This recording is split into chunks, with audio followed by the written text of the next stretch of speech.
तो देखो अब हम कुछ नए टाइप के क्वेश्चंस करने वाले हैं, that is based on bending wire. अब देखो इस टाइप के क्वेश्चन में किस तरह का कॉन्सेप्ट यूज होता है वो हम थोड़ा समझ लेते हैं। ठीक है, सपोज करो कि मेरे पास एक वायर है, ठीक है, और वो वायर की कुछ लेंथ होगी, तो मैंने यहाँ पे उसकी लेंथ ले ली है L। अब देखो ये वायर है तो उसको मैं इजीली बैंड कर सकती हूँ, राइट। तो सपोज कि मैंने उसको बैंड करके उसमें से एक बार ट्राइंगल बना लिया, ठीक है, एक बार मैंने उसमें से स्क्वायर भी बना लिया, या फिर मैं उसमें से सर्कल भी बना सकती हूँ। ठीक है, मीन्स कोई भी ज्योमेट्रिकल शेप मैं ये वायर को बैंड करके बना सकती हूँ, राइट, क्योंकि इसको इजीली बैंड किया जाता है। अब देखो क्वेश्चन यहाँ से अराइज हो रहा है आपके लिए। अब सोचो मैं अगर आपको पूछूं कि ये जो ट्राइंगल मैंने बनाया है ये वायर में से, अगर मुझे उसकी पेरीमीटर पता करनी है, क्या पता करना है, अगर मुझे उसकी पेरीमीटर पता करनी है तो वो क्या होगी। तो आपको पेरीमीटर का मीनिंग क्या पता है? पेरीमीटर बेसिकली क्या होती है? Length of boundary. तो ये ट्राइंगल की पूरी बाउंड्री है, राइट, यानी ये ही उसकी पेरीमीटर हुई, राइट। वैसे ही ये स्क्वायर की बाउंड्री है, यानी यही उसकी पेरीमीटर हुई, वैसे ही सर्कल के लिए भी है। तो अगर मुझे उसकी पेरीमीटर पता करनी है तो वो क्या हो सकती है? तो आप देखो कि ये जो ट्राइंगल है वो मैंने अल्टीमेटली किस में से बनाया है? यही वायर में से, और ये वायर की जितनी भी लेंथ है वही इसकी बाउंड्री की लेंथ भी होगी, राइट। तो इसकी लेंथ मैंने L अज्यूम की है, तो ये ट्राइंगल की पेरीमीटर क्या हो जाएगी? L हो जाएगी। अब आपको समझ में आ गया। तो चलो मुझे बताओ कि स्क्वायर की पेरीमीटर क्या होगी? वो भी अब तो आप इजीली बता सकते हो, L ही होगी। वैसे ही ये सर्कल की पेरीमीटर भी क्या होगी? वो भी L ही होगी। तो बेसिकली हमने ये जो कॉन्सेप्ट देखा उसपे से आपको क्या समझ में आ रहा है कि कोई भी वायर को हम बैंड करें और उसमें से कोई भी ज्योमेट्रिकल शेप बनाए तो सभी की पेरीमीटर क्या हो जाएगी? सेम हो जाएगी। हम लिख भी सकते हैं क्या हो जाएगी? Same perimeter. ठीक है, देखो मैंने एक बार वायर में से ट्राइंगल बनाया, स्क्वायर बनाया और सर्कल भी बनाया, तो सभी ज्योमेट्रिकल शेप की पेरीमीटर क्या है? सेम है, आपको सेम मिल रही है, सभी की लेंथ L है, यानी सभी की पेरीमीटर L है। तो ये आपको समझ में आ गया। तो अब हम नेक्स्ट उसी के बेस थोड़े क्वेश्चंस करेंगे। ठीक है, तो चलो क्वेश्चंस देख लेते हैं। तो देखो ये क्वेश्चन में क्या दिया हुआ है? Wire is looped in the form of circle.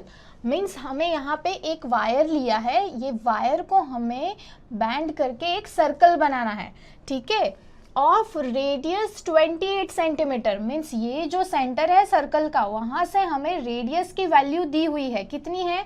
28 centimetre. Okay, क्या किया हमने? एक वायर लिया, एक वायर को बैंड करके हमने सर्कल बनाया और सर्कल की रेडियस हमें दी हुई है, ठीक है। फिर क्या बोला गया है? इट इज रीबैंड इनटू स्क्वायर, यानी ये जो वायर है उसमें से हमने सर्कल बनाया था, अब हमें क्या करना है? ये वायर में से हमें स्क्वायर बनाना है। मीन्स यही वायर में से अब हमें स्क्वायर बनाना है, ठीक है। फिर क्या दिया हुआ है? Find length of square. Means ये जो स्क्वायर हमने बनाया है उसकी हमें लेंथ फाइंड करनी है, ठीक है। तो सपोज करो हम इसको अज्यूम कर लेते हैं A, ठीक है। तो ये साइड की लेंथ A हो गई, इसकी भी लेंथ A है, इसकी भी लेंथ A है और इसकी भी लेंथ A है, ठीक है। तो हमने अभी अभी क्या कॉन्सेप्ट पढ़ा कि अगर हमें कोई भी वायर दिया हुआ हो और उसमें से हम कोई भी ज्योमेट्रिकल शेप बनाए तो उसकी पेरीमीटर सेम होगी, यही पढ़ा ना हमें। तो चलो यही कॉन्सेप्ट यहाँ पे यूज करते हैं। तो देखो क्या होगा? Perimeter of circle is equals to, क्या होगा? पेरीमीटर ऑफ स्क्वायर, यही पढ़ा ना हमने। अब देखो क्या हो रहा है यहाँ पे? Perimeter of circle mean circle का पेरीमीटर क्या होगा? आपको पता ही है क्या होता है? 2πr, right. वैसे ही अगर हम स्क्वायर की बात करें तो स्क्वायर की पेरीमीटर क्या होगी? ए मीन्स बाउंड्री की लेंथ, तो क्या होगी? 4a, right. अब हमें फाइंड क्या करना है? हमें ये लेंथ फाइंड करनी है, मीन्स a की वैल्यू हमें फाइंड करनी है। तो कैसे करेंगे? तो देखो यहाँ पे हमें 2 इंटू पाई की जगह पे हम क्या लेंगे? ये तो हमें पता ही है, 22/7 इंटू आर की जगह पे हमें क्या दी हुई है? उसकी radius 28 centimetre is equals to 4 into a, okay है। अब आप देखो तो ये 4 को यहाँ पे हम ऐसे लिख सकते हैं और ये 4 और ये 4 भी कैंसिल हो जाएंगे, तो हमें डायरेक्टली इसकी लेंथ मिल गई कितनी, 44 सेंटीमीटर इज इक्वल्स टू ए। तो यही क्या हो जाएगा, यही हमारा आंसर है, राइट। यही हमारी स्क्वायर की लेंथ है, हमें यही लेंथ तो फाइंड करनी थी, तो ये हमें मिल गई। तो समझ में आया कैसे किया। अल्टीमेटली हमने कॉन्सेप्ट क्या यूज़ किया है कि अगर एक ही वायर में से हम कोई भी ज्योमेट्रिकल शेप बनाएं तो वो दोनों के पैरीमीटर सेम होंगे, राइट। यही थियरी हमने आगे पढ़ी ना, यही कॉन्सेप्ट हमने ये क्वेश्चन में यूज़ किया है। ओके, तो चलो नेक्स्ट क्वेश्चन देख लेते हैं। तो देखो ये क्वेश्चन में हमें क्या दिया हुआ है, a copper wire when bend to form a square, means again यहाँ पे एक वायर लेना है, राइट, और वो वायर को हमें बैंड करके एक स्क्वायर बनाना है, ठीक है, और उसका हमें कुछ एरिया दिया हुआ है। क्या दिया हुआ है, 484 सेंटीमीटर। ये जो स्क्वायर हमने बनाया हमें क्या दिया हुआ है, उसका एरिया दिया हुआ है कितना, 484 centimetre square. Okay, when same wire, वही वायर को फॉर्म अ सर्कल, मीन्स वही वायर से हमें अब क्या बनाना है, सर्कल बनाना है, ठीक है।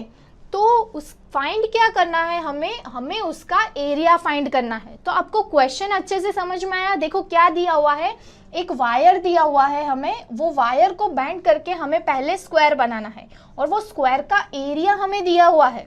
फिर हमें क्या करना है, वही वायर को बैंड करके एक सर्कल बनाना है और उसका एरिया हमें फाइंड करना है, ठीक है। तो कैसे करेंगे, तो देखो हमें ये कॉन्सेप्ट पता है कि जब एक ही वायर में से हम दो अलग अलग ज्योमेट्रिकल शेप्स बना रहे हैं तो उसकी पैरीमीटर सेम होती है, राइट। तो अभी तो हमें वहीं से स्टार्ट करना पड़ेगा। तो देखो चलो स्टार्ट करते हैं हमारा सोल्यूशन।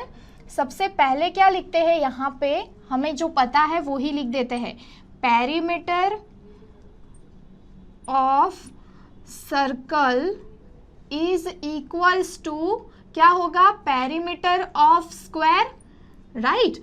अब बताओ कि सर्कल का पैरीमीटर क्या होता है, ये हमें पता है क्या होता है, perimeter of circle is 2 pi r, right, is equals to square का पैरीमीटर, यानी ये स्क्वायर का पैरीमीटर क्या होगा, आगे ही देखा हमने क्या होता है, 4a, राइट। अब आप देखो तो ये इक्वेशन में हमारे पास तो दो अननोन वेरिएबल्स है, ए भी हमारे लिए अननोन है और आर भी अननोन है, हमारे पास दो में से किसी की वैल्यू नहीं है, तो यहाँ से तो हम आगे कैलकुलेशन कर ही नहीं सकते।